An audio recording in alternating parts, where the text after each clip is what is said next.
Yeah, early 2000 songs that sound like Daredevil is he a hero man? He's a muppet of a man. I have no idea why. I pretty much wanted to kiss by a rose. For some reason, I have no idea why. I was like, that just seems to be the theme is to, okay, obviously it's all made up on the spot. I got kissed by a Ben Affleck. It's gonna be Batman, so it kind of ties together. It was a Batman Forever song. I swear that was one of the first jokes I made, was that all of these frickin' songs from around the year 2000 sounded like, particularly in superhero movies. Yeah, sort of like Creed, Nickelback. Yeah. Even though, because there's a... I don't miss it. I didn't think they were that interesting because there's a back song, then. there's a song, I had to switch it out for copyright reasons, but there's a song when she's hitting the bags, lift me up inside. It's like, even the women sung like that. Yeah. Well, something...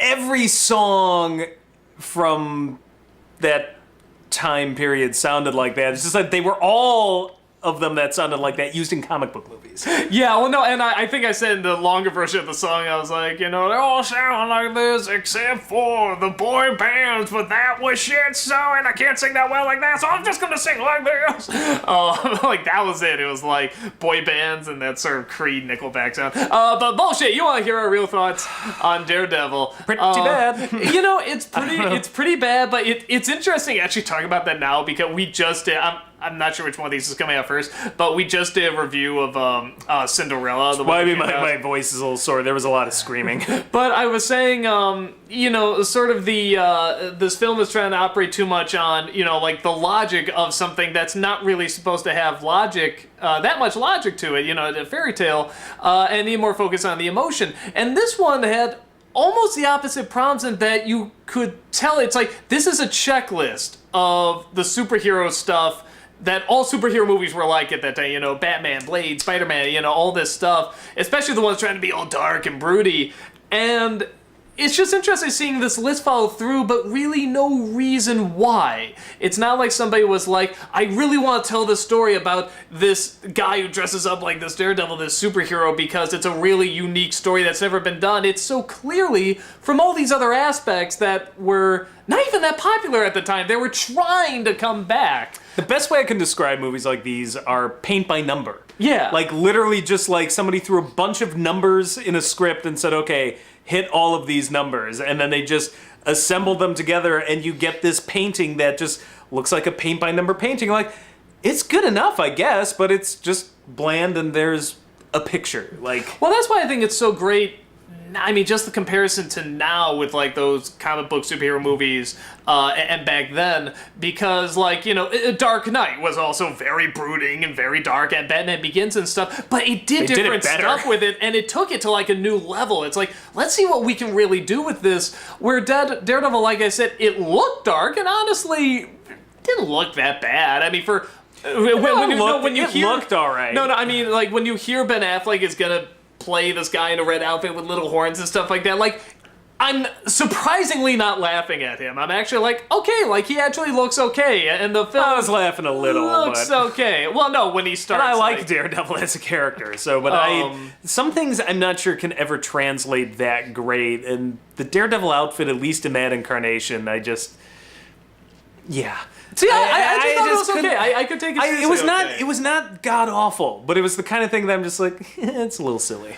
You can tell he was trying to do the whole... This guy was obviously inspired by Batman. He saw Batman and said, I want to do Batman. Because everything looks like it. It follows, so much, right down to the reporter. You get electric nachos. Yes.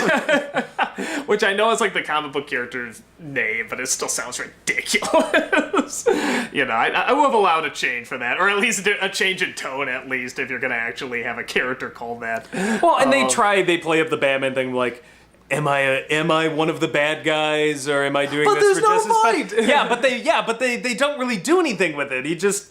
I love at the end where he's just like, Kingpin, no, you're gonna go to prison, but I'm gonna get out. Yeah, and I'll be waiting. Justice is served. Yeah, you'll probably kill a ton more people while you're out, and let me catching up and fighting. No, I'm not gonna kill you, even though I've already killed somebody at the beginning of this movie, which means I've probably done this multiple times. Yeah, he killed Bullseye. I'm like, why? No, now, you know what it is? It's the Count of Monte Cristo trick. That was always the one problem with that. It's like, now that I have had my revenge and everything is satisfied and I've left a pile of dead bodies in my wake, I dedicate my life to God. no more revenge. I don't know if it works that way. You found an interesting out. We're talking about the early 2000 movie, which we actually like, but even the director was like, yeah, they made me do this ending and it's bullshit. Yeah, no, we're talking about the one with Guy Pearce. Guy Pearce, yeah. Yeah, so it's and it was funny because when it came out, I was actually kind of looking forward to it because, like, there were one or two dark superhero movies at the time, but they weren't, like, necessarily a thing. They were trying to become a thing. And I don't know, it was just interesting. Like I said, they sort of felt like they were still, like, nobody was taking comic books seriously, so we had to make them darker and grittier. Comic books included. Comic books got, like, insanely dark, just in the design and the layout of them. Well, it was that thing where we got dark and grittier because of Tim Burton's Batmans. And then Batman and Robin completely destroyed that. Yeah. And then all of a sudden there was this, nobody's going to take comic books seriously. Then Blade came along. And then there was this, there was this period of time where I swear to God, everything either looked like Blade or John Singer's first X-Men movie. And the irony of it is, Blade's style is pretty cool. John Singer's first X-Men movie, pretty forgettable. Yeah, like, I'm not even saying that the movie's bad, but I'm like, when it comes to the set design and the costumes, I mean, even what costumes? There were none in that movie. Like, I would have preferred the yellow spandex. Yeah, and so everything felt like just watered down versions of Blade or X-Men. I think you meant Bryan Singer, by the way. I think you said John Singer. I meant Bryan Singer, sorry. So, yeah, and that's this movie's problem. It just, I feel like I'm watching half Blade, half little touch of X-Men, a little touch of Batman, a little bit of Spider-Man, and like it just feels like, I don't know, it's like the milk left, it's like the soggy cereal left in milk. Like it just, I'm like, this could have been good, but it's no longer good anymore. Yeah, no, I get the if it came out like maybe 3 years before the first Batman came out, like, we probably would have liked it fine. But it's like, we know these tricks. We've seen this before. We know what you're much trying to do. If it came out before Tim Burton's Batman, I think it would have played pretty good, actually. Yeah, no, but because we've seen this before and we know, like, we've gone through this experience, why are you trying to give us, one and say, this is totally different, totally new, but when it's clearly not. See, all I could think of when I was watching, actually, this was the biggest thing. Throughout the entire movie, all I could think of was I would much rather be watching Darkman. Like, because Darkman is a very unique comic book movie. Yeah, it was a unique comic book movie, and really dark and gritty, and kind of goofy, and kind of funny, and like, that's all I was thinking was like, I just really want to watch Darkman right now, not finish this movie. Like, it just, other movies have done it better, it's probably its biggest sin, and then just, I don't know if it's a lack of passion, because I've seen the director's cut, which is better, but it still wasn't great. So, but they're just, it just feels almost like a computer put this movie together. Like this has worked in other comic book movies, again, it's like the paint by number aspect. Like, just hit these notes, and, I mean, we were having fun with that, like, when his father dies, is just like Uncle Ben, and then, we were joking that when he doesn't stop that crime, it's Uncle Ben getting shot. Yeah. But it just, it's just, here's the same set of notes here again and again. It's like a McDonald's hamburger. Like, you're just like, yeah, that's okay, but there are better burgers. Yeah, I think that was at the point where I was realizing, like, because I love growing up, angsty teenager, in high school and stuff like that. I loved the dark. Yeah, really? I wouldn't have guessed. Having a Burton corner and stuff. Yeah, I mean, loved the dark stuff. I would draw everything dark. I'm a tortured artist and stuff. I think around that point, artiste. And I think around that point, I was realizing, like, the darkness has to have a point. It has to serve the story first. It can't just be dark and that's it. It has to serve the character, it has to serve the story, and it has to be doing something that hasn't been done a million times before. And this was the first time I really started to realize it, because at the time there were very few things that were, like, dark, at least visually dark. Kind of Burton was it, maybe one or two other directors, but not many. Now it's sort of like its own genre. Well, it doesn't help, too, that there is no chemistry between any of the actors in the film. Not just the romantic leads, just I feel like none of these actors, I feel like they never... There was great chemistry between Michael Clark Duncan and Colin Farrell, okay? That romance was beautiful. Okay, I'll give you those two. Great they chemistry. Are amazing, by the way. Between those two only. But Michael Clark Duncan and Ben Affleck, no. Ben Affleck and Jon Favreau, no. Yeah. It just, nobody really felt like they were clicking. It was almost like they were shooting separate movies simultaneously. Yeah. Or maybe they were on green screens the whole time and digitally inserted together. That's what it felt like. So yeah, it's hard for me to say it's like the worst, because like I said, it's at least has some idea of the dark stuff, but it It's just doesn't one of them, know how to I will go. say. It's light. It's the dark stuff light, ironically. It's not the worst, but it is one of the most bland and forgettable. Which is so strange, given how it, given this style and sort of the concept of this blind guy who's a superhero. But even because you read Daredevil, I didn't. I know the initial layout is the same, but in the comic, is there more of a purpose to him being blind? Because it almost seemed like it served no purpose in this film except for that cool blind vision thing. Well, his other his other senses were heightened because of it. But were there disadvantages at all to him being blind? Because here it's like he can almost see better than normal people can. Well, yeah, if you're able to disable any of his other senses, like particularly hearing, I mean, they touched upon that with the bells ringing and stuff like that, but... or you could overcrowd his senses, but I mean... But even here, like, through a crowd cheering at the boxing match, he's like, come on, Dad, get up. He could tell who fell to the ground over a screaming crowd. It seemed like it just didn't make a difference anymore. But all superheroes, to some degree, the power mostly just comes down to, and that makes me super awesome in doing something. And a lot of times it's just strength. So it's another way to give him strength via an alternate means. I mean, really, it's just a metaphor for superheroes that can also be, handicapped. Mm-hmm. Like, it's the idea that, even though you're handicapped, you can still do something that basically the powers you have, even when you're handicapped, it gives you a different outlook on life and something that other people don't have. Like, blind people do have a heightened sense of hearing. Some people I found out recently can see more colors than other people, which must be interesting. So it... is there any point? Well, what's the point of any superpower? Most of the time, the point of any superpower is just, and it makes me strong. At least this is kind of a fun metaphor for people who...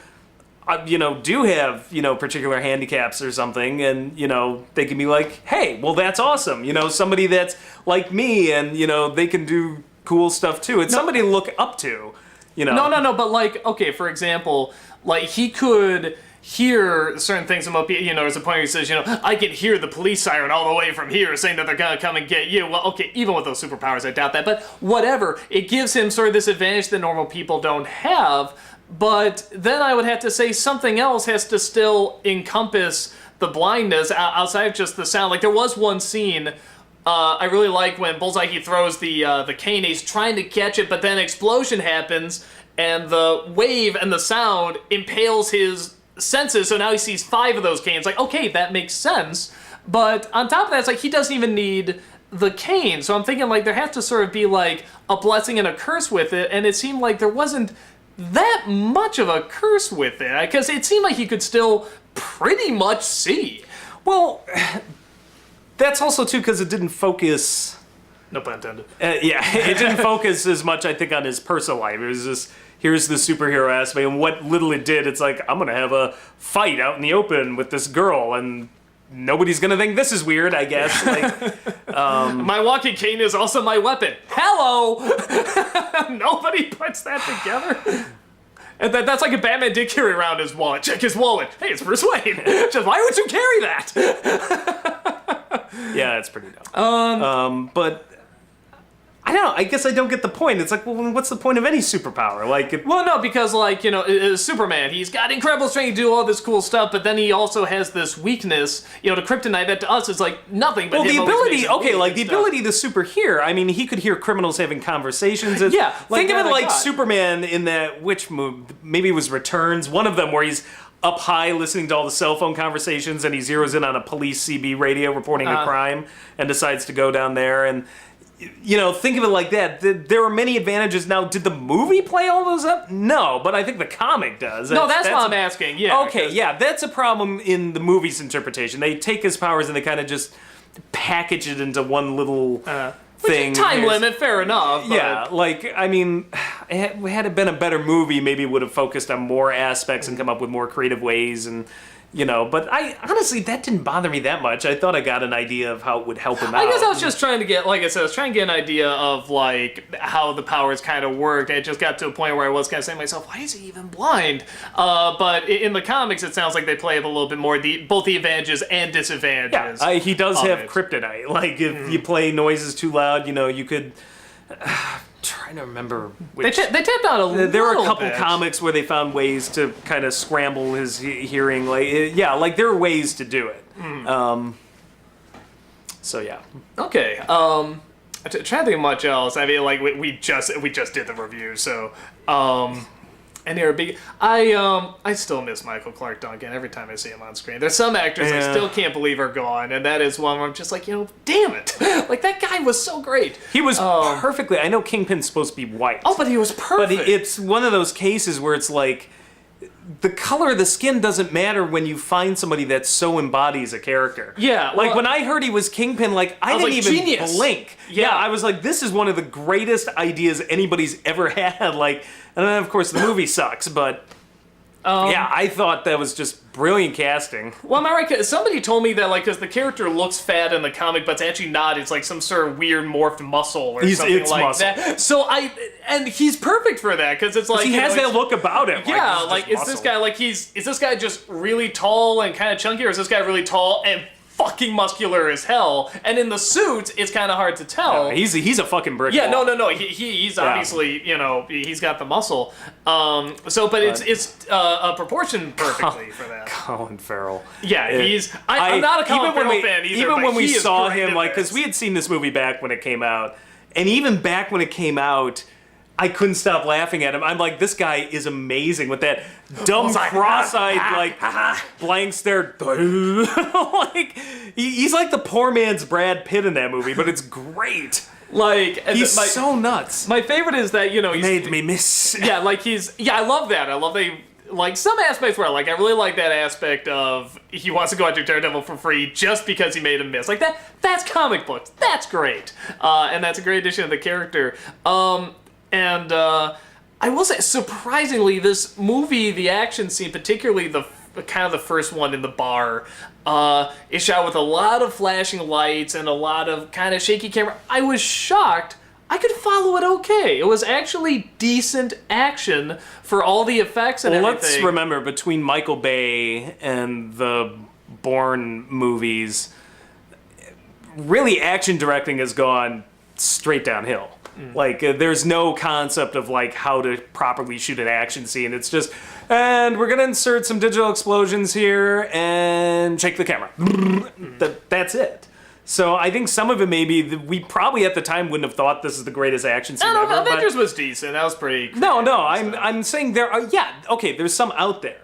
There's good action scenes out there. We've seen them. I thought the action scenes in Godzilla were really fun. But I'm saying those are the exception now. They're certainly not the norm. Yeah. Everything is just shake the camera like crazy and just there's an explosion. Maybe you can make out a flying wheel. So maybe because of that, we're just looking back on this hey, this is pretty good. Because I remember when I saw the film originally, I was like, yeah, this isn't that good. Yeah, but and I'm maybe we're so used to the crap now. Yeah, maybe. I don't know. But yeah, I was shocked I could actually make it out as well as I could. Affleck's not awful. He just isn't much of anything. Yeah, there's not much to him. I don't hate Ben. I didn't hop on the hate Ben Affleck train. Because a lot of what happens in Daredevil is not Affleck's fault. It was a perfect storm of just things not going right on any level. I think the reason Elektra's the worst thing in the movie. I mean, let's be honest. I think the reason... Liar! She's terrible. The reason so many people, I think, hate Affleck is because they had just an exact opposite next to the whole time with Matt Damon, who was just, like, unbelievably charming and picked good movies and stuff, and Affleck could, you know, at the time be very full of himself, and he picked bad movies and stuff, so it's one of those things where it's like, but I think he can act, you just gotta find the right movie, and, you know, we'll see if Batman works. I don't think, I'm not judging this as, like, will he be a good or bad Batman? Because honestly, he doesn't leave much impression, but it's like, I he still didn't think, ruin it either. I think he was just kind of miscast, and I don't know if there clearly wasn't a clear direction on this film from anybody. There was studio interference. The director had his vision. Affleck, I think, was just hung out to dry, like with so many competing people telling him what to do from different, like, it just, the whole thing just felt like one of those studio created messes where, like, they over tinkered with it. And So I think it's more a matter of will you turn your cell phone off? This is the second video. Yes. So well, we're wrapping up though anyway. So yeah, after seeing Gone Girl, I think he can actually be an interesting Batman. It'd be different, but like watching that one and just seeing kind of the obvious secret he has, but he's kind of very charismatic and and stuff. I was like, yeah, okay, I can actually see this work okay. So I don't know if they're going to do that. After seeing Daredevil, I think Colin Farrell can be a very good Joker. Joker, ha ha ha ha. Smiley, ha ha ha. Why so serious? So that's about it. I like I said, I think we sort of there's got the basics here. There's just not that much to talk about. This is a very bland movie. Yeah, so we'll definitely have a more interesting one for the next one. So yeah, that's a bit. We'll see you later. Take care.